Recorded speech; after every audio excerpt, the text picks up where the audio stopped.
네, 여러분, 안녕하세요. 성경 일독방에 오신 여러분을 환영합니다. 오늘은 우리가 이제 출애굽기를 마칠 거거든요. 네. 출애굽기 오늘 공부할 35장부터 40장까지는 이제 성막을 완전히 하나님께 봉헌해서 올려드리는 데까지 우리가 갈 거예요. 그러면 25장부터 계속 성막 이야기였잖아요. 네, 그것이 완성되는 게 40장인데요. 오늘 이제 우리가 40장까지 한번 해보도록 하고요. 출애굽기를 마치도록 그렇게 마무리해 보겠습니다. 오늘 공부할 내용은요. 출애굽기 35장부터 40장까지예요. 이제 성막 프로젝트, 성막 완성입니다. 하나님께서 그렇게 꼼꼼하게 보여주시고 그 다음에 기록해 주신 그 성막의 설계도대로 성막을 봉헌해서 하나님께 올려드리면서 출애굽기 40장은 끝날 것입니다. 자, 어떤 내용으로 오늘 볼까요? 한번 보죠. 네, 오늘 35장은 안식일에 대한 규례를 다시 한번 말씀하시고요. 여호와께 드릴 예물, 그 다음에 자원하는 예물들이 많이 들어옵니다. 그 다음에 성막의 일꾼들, 부살렙과 오홀리압에 관해서. 그 다음에 36장은 예물로 드린 재료가 넉넉하게 들어옵니다. 그래서 성막을 다 만들게 되죠. 37장은 언약궤, 등잔대, 분향할 제단을 만들고요. 38장은 번제단, 그 다음에 물두멍, 울타리, 재료의 물자들에 대해서 소개해 주고요. 39장은 제사장이 옷을 만들어요. 그래서 흉패를 짜게 됩니다. 그래서 결국은 성막이 완성되게 하는 것입니다. 자, 여러분 이렇게 생각하면 쉬워요. 25장부터 꼼꼼하게 보았던 것은 시내산에서 하나님께서 모세에게 보여주신 거예요. 보여주신 것이고 이제 35장부터는 이제 모세가 백성들에게 이제 그걸 그대로 전달하는 거예요. 그러니까 어떻게 될까요? 반복이 될 것 같아요. 그렇죠? 반복돼요. 그대로 하나님께 받은 것을 백성들에게 그대로 말하고 그대로 받은 것을 또 말하고 그래서 똑같은 내용이 겹치기 때문에요. 여러분들이 그냥 읽으시면 될 것 같아요. 네, 무슨 뜻인지 다 이해가 되니까요. 자, 그래서 우리 35장 한번 볼게요. 모세가 이제 시내산에서 내려왔잖아요. 네, 그래서 모세가 이스라엘 자손의 온 회중을 이제 다 모읍니다. 그리고 그들에게 이렇게 말해요. 여호와께서 너희에게 명령하사 행하게 하신 말씀이 이러하니라. 그러면서 첫 번째 안식일에 대한 얘기를 지금 모세가 백성들에게 잘 전달하고 있어요. 거룩한 날이다. 여호와의 날이다. 그날은 엄숙하게 여호와를 경외하며 안식일에는 모든 처소에서 불도 피우지 말고 하나님을 경외하며 우리가 안식일을 잘 지켜야 된다. 이 말씀을 지금 그대로 전하는 거예요. 그리고 나서 이제 4절부터는요. 모세가 이스라엘 자손에게 온 회중에게 이렇게 말해요. 여호와께서 명령하신 일이 이러하다. 그러면서 너희가 가지고 있는 소유 중에서 너희는 여호와께 드릴 것을 택하여 마음에 원하는 자는 누구든지 그것을 가져다가 여호와께 드릴지니 곧 금과 은과 놋과 청색, 자색, 홍색실과 가는 배실과 염소털과 붉게 물들인 수양과 가죽과 해달의 가죽과 조각목과 둑류와 그 다음에 관유에 드는 향품과 분향할 향을 만드는 향품과 그 다음에 호나무와 에봇과 흉패에 물릴 보석이니라 그랬어요. 자, 이렇게 해서 너희 중에 마음이 지혜로운 자는 와서 여호와께 명령하신 것을 다 만들지니라. 곧 성막과 천막과 그 덮개와 그 갈고리와 그 널판과 그 띠와 그 기둥과 받침과 그 다음에 증거계와 그 채의 속죄소와 가리는 휘장과 이렇게 쭉 나오는 것은요. 지금 우리가 출애굽기 25장 1절에서 쭉 봤던 그 내용이 지금 다시 한번 쭉 반복해서 나오는 거예요. 왜 반복일까요? 모세가 그대로 지금 백성에게 말하고 있는 거예요. 그래서 제사장의 옷까지 다 이렇게 만들라고 했다고 이제 말을 하지요. 그랬더니 이 말을 듣고 있던 이스라엘 백성들이요. 21절 마음이 감동된 모든 자가 자원하는 모든 자가 와서 회막을 짓기 위해서 그 속에 쓸 모든 것을 거룩한 옷을 만들기 위해서 예물을 가져가서 여호와께 드렸다 그래요. 22절은 곧 마음에 원하는 남녀가 팔찌와 귀걸이와 가락지와 목걸이 여러 가지 금품을 가져다가 사람마다 여호와께 금 예물을 드렸다. 그래서 전부 다 모세가 말한 그대로 다 가지고 왔어요. 근데 여기서 우리가 정말 눈여겨볼 단어가 있어요. 여러분 26절 마음의 감동을 받아. 자, 아까도 마음의 원에서 마음의 감동이 돼서 자원하는 자들이 이런 단어가 많이 나왔죠. 그러니까 하나님께 예물을 드릴 때 우리의 마음 자세를 우리가 여기서 보는 겁니다. 자, 이들이 이 예물을 가져올 때 인색한 마음이나 아까워하는 마음으로 가져온 게 아니에요. 자, 26절 보세요. 마음의 감동을 받아 슬기로운 모든 여인은 염소털로 씨를 뽑았고 29절 마음에 자원하는 남녀는 누구나 여호와께서 모세의 손을 빌어 명령하신 모든 것을 만들기 위해서 많은 물품을 가지고 왔다. 이것이 이스라엘 자손이 여호와께 자원하여 드린 예물이다. 이렇게 말해요. 그러니까 성막을 지을 때 가지고 온 모든 물품은 전부 다 자원하는 마음. 그렇죠? 자원하는 마음, 마음의 감동을 받은 자들이 이제 이렇게 가지고 와서 그 물질로 성막을 지었구나. 네, 이렇게 여러분 생각하시면 돼요. 30절은요. 또 우리가 어제 공부한 내용이에요. 성막을 지을 때 일꾼 하나님께서 유다의 지파 훌의 손자 우리의 아들인 부살렛을 지명했죠. 그리고 하나님이 영이 임해서 이제 성막을 짓게 되겠죠. 자, 35절도 마찬가지입니다. 부살렛과 함께 이제 하나님께 지명된 그 이름이 또 한 번 나오죠. 네, 똑같아요. 단지파 아히사막의 아들 오홀리압의 마음을 감동시키사 이렇게 해서요. 하나님께서 지혜로운 마음을 주셔서 아주 충만한 마음으로 여러 가지 일을 하게 했다 그랬어요. 그리고 36장은요. 부살렛과 오홀리압과 및 마음이 지혜로운 사람 곧 여호와께서 지혜와 총명을 부으사 성소에 쓸 모든 일을 할 줄 알게 하셨다. 하나님께서 지혜를 주시니 모든 일을 할 수 있었다. 여호와께서 명령하신 대로 할 것이니라. 이렇게 돼 있죠. 그리고 예물로 드린 재료가 너무 넉넉했다는 거예요. 참 놀랍습니다. 다 마음이 원하는 그런 마음으로 자원하는 마음으로 가져왔는데요.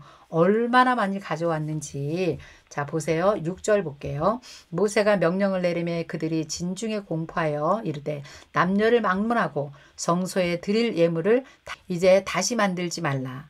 백성이 가져오기를 그치니 있는 재료가 모든 일을 하기에 넉넉하고 남음이 있었다 그랬어요. 그러니까 얼마나 많은 예물들을 가져왔는지 하고도 성막을 짓고도 남았다. 이런 내용이죠. 자, 이제 실제 이제 성막을 만드는 것입니다. 이 내용도 출애굽기 26장부터 쭉 나와 있는 내용 그대로예요. 여러분 그대로 보시면 됩니다. 37장 언약궤를 만들다 그랬어요. 이제 언약궤 이따 우리 한꺼번에 자료를 딱 보도록 할게요. 37장은 언약궤를 만들다. 그래서 부살렛이 조각목으로 궤를 만들어서 길이가 2규빗, 너비가 1규빗 반, 높이가 1규빗 해서 순금으로 안팎을 싸고 위쪽 가장다리 돌아가면서 금태를 두르고 그러니까 다 똑같은 얘기예요. 모세에게 받아서 그대로 만드는 거예요. 같은 내용이에요. 자, 그 다음에 상을 만들다. 10절부터는 이제 상을 만들어요. 떡상 만드는 이야기예요. 네, 떡상. 조각목으로 상을 만들어서 길이가 2규빗, 넓이가 1규빗, 높이가 1규빗 반이며 그것도 순금으로 싸고 위쪽 가장다리 돌아가면서 금태를 둘러라. 그렇게 했죠. 자, 그 다음에 금등대를 만들어요. 17절은요. 금등대. 그가 또 순금으로 등잔대를 만들되 그것을 쳐서 반드시 쳐서 만들어야 돼요. 그 밑판과 줄기와 잔과 꽃받침과 꽃이 그것과 한 덩어리가 되게 하라. 이것도요. 출애굽기 25장 31절부터 나오는 내용 그대로입니다. 자, 그 다음에 25절이요. 분향할 제단을 만들다. 분향단이에요. 출애굽기 30장에서 나오는 얘기예요. 그가 조각목으로 분향할 제단을 만들었다는 거죠. 길이는 1규빗, 너비도 1규빗 정사각형 생각나시죠? 네, 높이는 2규빗. 그리고 뿔 4개 이렇게 만들어라 그랬다 그랬죠. 네. 그 다음에 38장 볼게요. 이제 번제단을 만들었어요. 그가 또 조각목으로 번제단을 만들었으니 길이는 5규빗이고요. 너비도 5규빗이고요. 네모 반듯하고요. 높이는 3규빗이다. 그리고 이것은 반드시 노수로 만들어라. 뿔 4개도 하나님께서 지시했지요. 네, 그래서 번제단에도 반드시 뿔이 4개 있었습니다. 자, 그 다음에 8절이요. 물두멍을 만들다. 그가 노수로 물두멍을 만들고 그 받침도 노수로 하고 곧 회막문에서 수종드는 여인들의 거울로 만들었더라 그랬어요.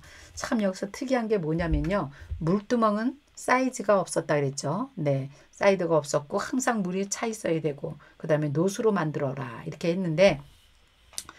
했는데요. 여기서 보니까 이 물두멍을 만든 재료는 회막에서 수종드는 여인들의 거울로 만들었다는 거예요. 여러분, 이때 당시에 애굽에서요, 부잣집 만화님들만 쓰는 놋거울이에요. 그때는 지금 같은 거울이 없잖아요.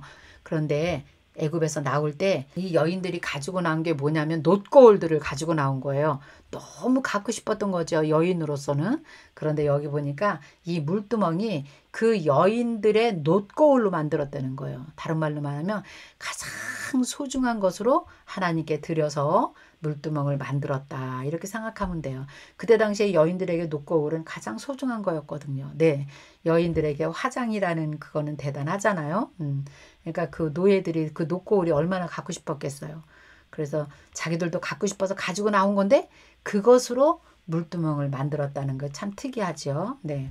그 다음에 9절 보면 성막 울타리를 만들다. 이것도요, 출애굽기 27장에서 우리가 꼼꼼하게 봤던 거예요. 성막 울타리. 이따 한꺼번에 볼게요. 그 다음에 21절 성막 재료의 물자들의 목록을 쫙 이렇게 했는데요. 금과 은이 이 성막을 지을 때 얼만큼 들어갔는지 그렇게 자세하게 성서 건축 비용으로 들인 금은 얼마다. 은은 얼만큼 들어갔다. 옷은 얼만큼 들어갔다. 이런 거를 쭉 기록해 놓은 거예요. 여러분들이 그냥 이것도 읽으시면 돼요. 네.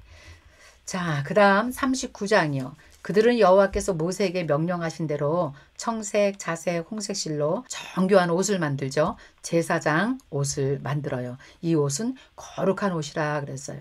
그러니까 마지막으로 만든 게 제사장들의 옷이었어요. 네, 그 다음에 2절 볼게요. 그는 또 금실과 청색, 자색, 홍실과 가늘게 꼰 배실로 에봇을 만들었으며 금을 얇게 쳐서 오려서 실을 만들어 가지고 청색, 자색, 홍색 실과 가는 배실에 섞어서 정교하게 짜서요. 에봇에는 어깨바지도 만들고요. 두 끝이 서로 달아 서로 연결하게 하고요. 그러니까 이것도 제사장 그 예복 만들 때 그거를 그대로 여기 써놓은 거예요. 출애굽기 28장 내용이 그대로 나오는 거예요. 자, 그 다음에 8절 이제 흉패를 짜는 거예요. 그가 흉패를 정교하게 짜되 에봇과 같은 모양으로 금실과 청색, 자색, 홍색 실과 가늘게 꼰 배실로 하였으니 길이가 한 뼘, 넓이도 한 뼘. 그러니까 네모 반듯하게 만든 거죠. 흉패를. 네, 그래서 그 흉패에 12보석을 이렇게 박아서 그래서 이스라엘 아들들 이름 12지파 이름을 도장을 새김같이 거기에 새겨라 이렇게 했다 그랬죠. 네, 그래서 아론은 12지파를 늘 어깨에 메고 가슴에 달고 그렇게 달았던 것을 우리가 생각하면 됩니다. 이것도 출애굽기 28장에 나오는 이야기 그대로예요. 자, 그리고 이제 제사장의 옷, 또 다른 제사장의 옷을 만들다. 39장 22절에는요. 그 에봇 속에 있는 그 긴 드레스요. 그 청색 드레스. 요것만 한번 여기서 보여드릴게요. 그때는 요 밑에까지 보여드리지 못했어요. 네, 제가 오늘은 요 아래까지 보여드릴게요. 이게 22절 내용이거든요. 우리가 볼 거는 24절이에요. 청색, 자색, 홍색 실과 가는 배실로 그 옷 가장자리에요. 석류를 이제 수놓습니다. 그리고 순금으로 방울을 만들어요. 그 옷 가장자리로 돌아가면서 석류 사이에 이렇게 하나씩 이렇게 다는 것이에요. 자, 그래서 여기 보면요. 맨 아래에 이게 방울이에요. 방울이요. 이 발목 있는데 방울이에요. 석류 하나에 금방울 하나, 석류 하나에 금방울 하나 이렇게 해서 쭉 이렇게 둘레를 이렇게 만든 것을 얘기하고 있는 것입니다. 그 다음에 28절 세마포로 두건을 짓되 한 거죠. 머리에 쓴 이거 이 머리에 쓴 모자요. 이거를 우리는 두건이라고 그래요. 세마포로 빛난 관을 만들고 가는 배실로 짜서 세마포 속바지도 만들고 그 다음에 29절 여기 띠도 허리에 묶는 띠도 만들고요. 30절 그들이 또 순금으로 거룩한 패를 만들고 도장을 새김같이 그 위에 여호와께 성결이라고 쓰라 그랬어요. 요 머리 이마에 여러분 노란색이 여호와께 성결이라고 이렇게 새긴 것입니다. 그 패를 청색끈으로 관 전면에 달았으니 여호와께서 모세에게 명령하신 대로 하였더라 그랬어요.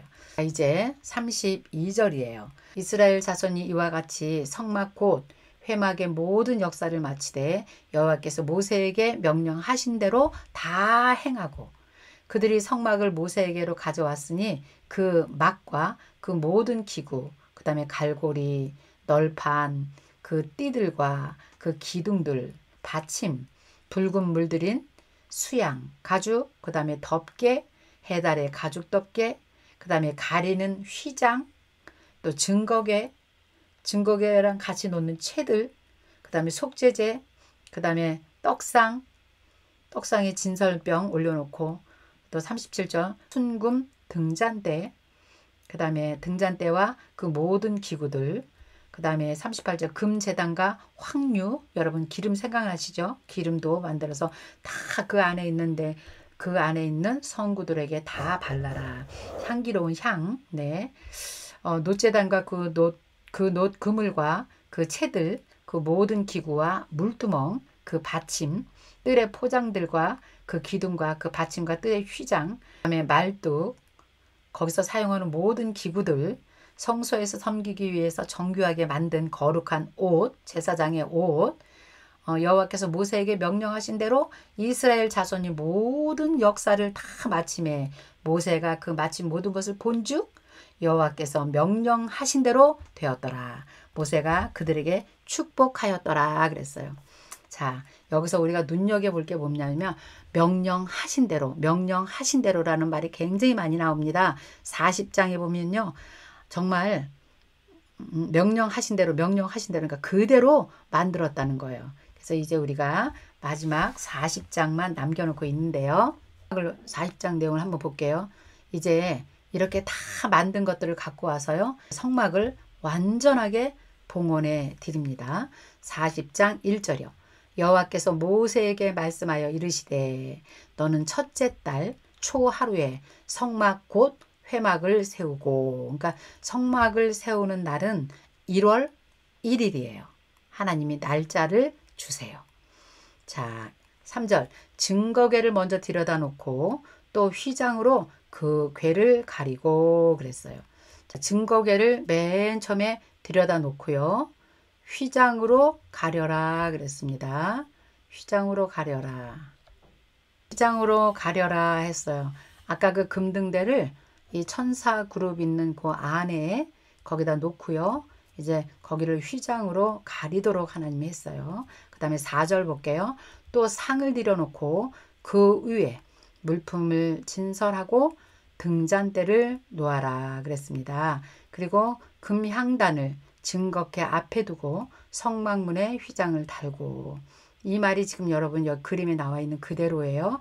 상을 여기다 놓고요. 그 다음에 금등대를 그 앞에다 두고요. 그 다음에 분향단, 금향단을 지금 여기 천사그룹 앞에다 놓았습니다. 자, 그리고 나서 이제 6절 볼게요. 자, 6절이요. 또 번제단을 회막의 성막 문 앞에 놓고 번제단을 회막의 성 앞에 여기에요. 네, 여기 커튼 하나 있죠. 그 앞에다가 번제단을 놓고 그 다음에 7절 물두멍을 회막과 제단 사이에 여기다 놓고요. 요 사이에 지금 물두멍이 있는 것입니다. 그 속에 항상 물을 담아 놓고 그 다음 8절 또 뜰 주위에 포장을 치고 뜰 문에 휘장을 달고 그랬어요. 여러분 여기서 보이십니까? 여기 맨 앞에 있는 그 휘장 있죠. 이게 성막의 문이에요. 번제단 앞에 있는 거요. 이게 성막의 문이에요. 거기다가 이제 뜰 문에 휘장을 달고 그 그 다음에 9절 관유를 가져다가 성막과 그 안에 있는 모든 것에 발라서 그 모든 기구를 거룩하게 하라. 그것이 거룩하리라. 그러니까 성막 안에 있는 모든 기구들에게 전부 다 관유를 발라라 그랬어요. 진설병에도 발라야 돼요. 금등대에도 발라야 돼요. 은거궤에도 발라야 돼요. 물두멍에도 발라야 돼요. 분향단에도 발라야죠. 아무튼 그 안에 있는 모든 것들에게 다 발랐어요. 10절 너는 또 번제단과 그 모든 기구에 발라 그 안을 거룩하게 하라. 그 내용입니다. 11절 너는 또 물두멍과 그 받침대에 발라 거룩하게 하라. 아까 물두멍도 다 발랐죠. 그리고 반드시 성막에 들어갈 때는 반드시 회막의 문으로 들어갈 때는 물로 씻어라. 그리고 아론에게 거룩한 옷을 입혀라. 그리고 너희가 거룩한 제사장의 직분을 행하도록 해라. 14절 너는 또 그 아들들을 데려다가 그들에게 겉옷을 입히고 그 아버지에게 기름을 부음같이 그들에게도 기름을 붓게 하라. 그들이 기름 부음을 받았은즉 대대로 영영이 제사장이 되리라. 16절 모세가 그같이 행하되 곧 여호와께서 자기에게 명령하신 대로 다 행하였더라 그랬어요. 다 행하고 나니 이렇게 완전한 성막의 모양이 되었던 것입니다. 17절 둘째 해 첫째 달 곧 그 달 초하루에 성막을 세우니라 그랬어요. 그러니까 여러분 둘째 해 그러니까 만으로 1년 된 거예요. 만으로 1년 될 때 1월 1일 날 성막을 세웠다. 18절 모세가 성막을 세우되 그 받침대를 놓고 그 널판들을 세우고 그 띠를 띄우고 그 기둥들을 세우고 또 성막 위에 막을 피고 그 위에 덮개를 덮었다 그랬어요. 아까 이제 성막 기구들을 다 이제 그 성소 안에 들여놓고 마당에 물두멍도 놓고요. 번제단도 놨잖아요. 그 다음에는 이제 하나님께서 무엇을 하시냐 그러냐면요. 19절 내용은요. 이제 이렇게 덮개 이야기를 하고 있는 거예요. 맨 마지막에 이렇게 덮개를 덮게 하셨어요. 명령하신 대로 되니라. 20절. 자, 20절은요. 그 증거궤 안에 언약궤 안에 증거판을 반드시 넣어라. 그 뭘까요? 두 돌판 10계명 그것을 반드시 거기다 넣어라. 그 말씀이죠. 22절, 23절, 24절 다 똑같은 내용이에요. 네, 똑같은 내용이에요. 똑같은 내용. 여러분 이제 아시겠죠? 어디에다 분향단 놓고 어디에다 떡상을 놓고 어디에다 금등대를 놔라. 그런 얘기 똑같은 얘기예요. 지금요. 네, 중요하지 않아요. 27절 그 위에 향기로운 향을 사르라. 그러니까 향기로운 향은 분향단 그 향로에 언제든지 그 향이 올라가서 하나님께 향연이 되도록 그렇게 하라는 거죠. 모세에게 명령하신 대로 되니라. 28절 그는 또 성막문에 휘장을 달아라. 그래서 문에다 휘장 달고요. 또 회막의 성막문 앞에 번제단을 두고 번제와 소제를 그 위에서 드릴 것이다. 계속해서 똑같은 말이에요. 30절도 같은 말, 31절도 계속 반복되죠. 네, 물두멍에서 수족을 씻어라. 32절 그들이 회막에 들어갈 때 제단에 가까이 갈 때 씻었으니 여호와께서 모세에게 명령하신 대로 되니라. 33절 이제 성막과 제단 주위 뜰에 포장을 치고 뜰 문에 휘장을 다니라 해서 여기 문 있지요 여러분. 문이 너무 예쁘다 그랬죠. 여기다 문을 다는 거예요. 여기다 문을 달고 이 문을 걷고 들어와야지만 번제단에 들어올 수 있는 것입니다. 누구든지 들어올 수 있도록 이 문에는요 없는 게 있어요. 그게 뭐냐면 문턱이 없어요. 네, 이거를 들치기만 하면 누구든지 들어올 수 있도록 이게 예수를 누구든지 영접하기만 하면 구원을 얻으리라 그런 내용도 되겠죠. 자, 그 다음에 이제 마지막 34절이에요. 여호와의 영광이 성막에 충만하다 그랬어요. 자, 구름이 회막에 덮이고 여호와의 영광이 성막에 충만하매. 자, 이렇게 성막이 완성되었을 때 일어난 현상이 뭡니까? 쇠키나 구름이 성막에 임재한 것입니다. 회막을 덮고 있는 여호와의 영광이 충만함을 그들이 보게 된 것이에요. 35절 모세가 회막에 들어갈 수 없었어요. 그 여호와의 영광이 임재 앞에 감히 모세가 회막에 들어갈 수 없었다. 이는 구름 기둥이 회막 위에 덮이고 여호와의 영광이 성막에 충만함이었더라 그랬어요.